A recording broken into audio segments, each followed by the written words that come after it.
Welcome to Space Matrix. Please subscribe and hit the bell icon for more updates.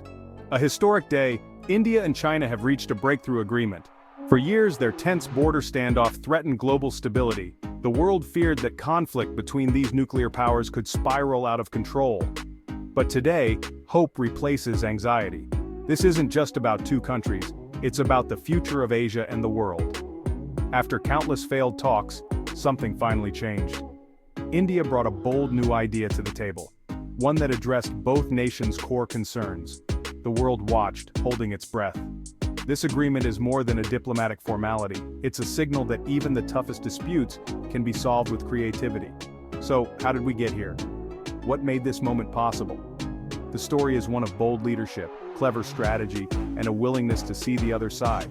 We'll break down what each country wanted, the unique offer that changed everything, and the tense moments that led to this handshake. Most importantly, we'll ask, what happens next?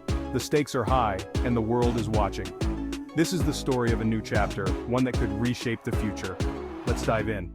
To understand the deal, we need to know what each side wanted. China's priority: stability and control over its strategic border, projecting strength across Asia. Any sign of weakness could invite challenges to its authority. India's priority: sovereignty and security.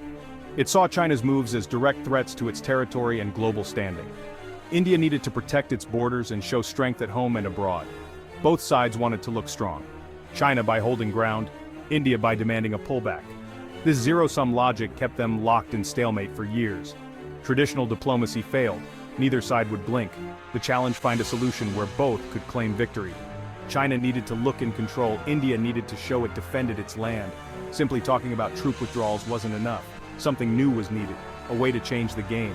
The world watched as the dragon and the elephant danced around each other.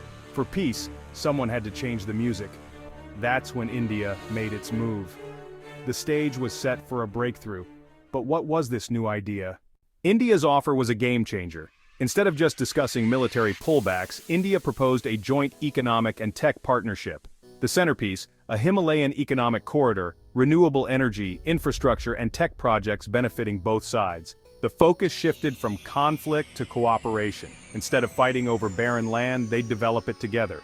The plan included joint ventures in technology and climate monitoring, directly appealing to China's ambitions. The deal was phased, each economic step tied to a specific military de-escalation. For example, a joint solar farm would only launch after troops withdrew from a key area. This created real incentives for both sides. China could frame it as a strategic economic move, not a retreat. India could claim it secured its borders and brought prosperity to remote regions. It was a win-win, breaking the deadlock by changing the rules. The proposal's brilliance was in its structure: cooperation, not confrontation. Both sides could declare victory. The world took notice. The negotiations were tense and entirely digital. Secure video calls replaced grand conference rooms. Diplomats and generals debated across screens, every word scrutinized. Miscommunication was a constant risk. Trust was hard to build without face-to-face contact. But India's proposal was so logical, it cut through the digital coldness. The biggest sticking point: sequencing. Would troops pull back first, or would investments come first? Twice, talks nearly collapsed over this. After marathon sessions, they agreed, a step-by-step process, verified by neutral satellite monitoring, each military move matched by an economic step. The digital handshake sealed a new kind of diplomacy. Technology was both the tool and the test. The breakthrough proved that even in a virtual world, bold ideas can bridge divides. The deal was done. Why did China finally agree? Pragmatism. The Himalayan economic corridor offered billions in new opportunities for Chinese companies in tech. It aligned with China's global ambitions and provided a graceful exit from a costly standoff. The deal let China reframe de-escalation as smart strategy, not weakness. Internally, the cost of maintaining troops in the Himalayas was huge. The economic benefits far outweighed the military expense. The phased, verifiable process reduced risk. Each step rewarded, each move monitored. China saw a chance to turn a strategic drain into a gain. The deal was simply too good to refuse. Beijing said yes. The world reacted with cautious optimism. In India, relief and pride dominated. The government called it a diplomatic masterstroke, peace without firing a shot. News channels celebrated the innovative approach. For ordinary Indians, the threat of war finally seemed to fade.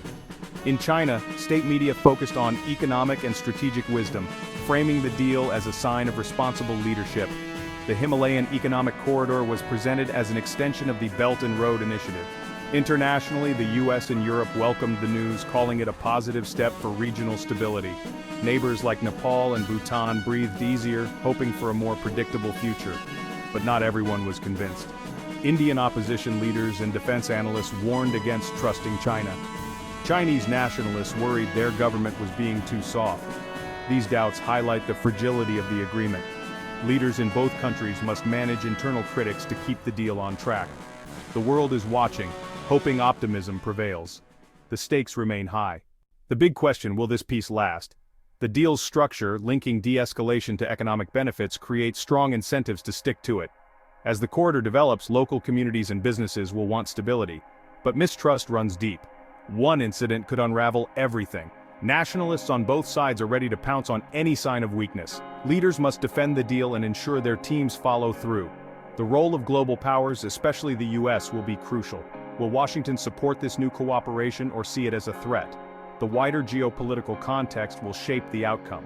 Success depends on political will and careful management. If key milestones are met, troop pullbacks, investments, joint committees, trust can grow. This isn't the end, but a hopeful new beginning. The world will be watching as the dragon and the elephant try to build a lasting peace.